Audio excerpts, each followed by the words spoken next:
Ang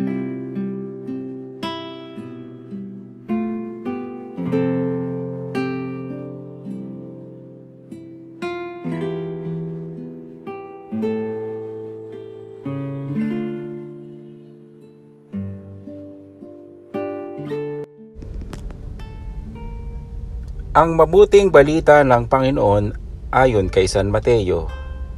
Noong panahong iyon, nagtipon-tipon ang mga Pariseyo nang mabalitaan nilang napatahimik ni Jesus ang mga Saduseyo.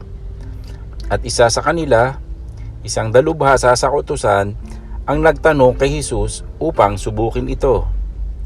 Guro, alin po ang pinakamahalagang utos sa kautusan? Sumagot si Jesus, ibigin mo ang Panginoon mong Diyos ng buong puso, ng buong kaluluwa at ng buong pag-iisip. Ito ang pinakamahalagang utos. Ito naman ang pangalawa. Ibigin mo ang iyong kapwa gaya ng iyong sarili. Sa dalawang utos na ito nakasalalay ang buong kautusan ni Moises at ang turo ng mga propeta. Ang mabuting balita ng Panginoon.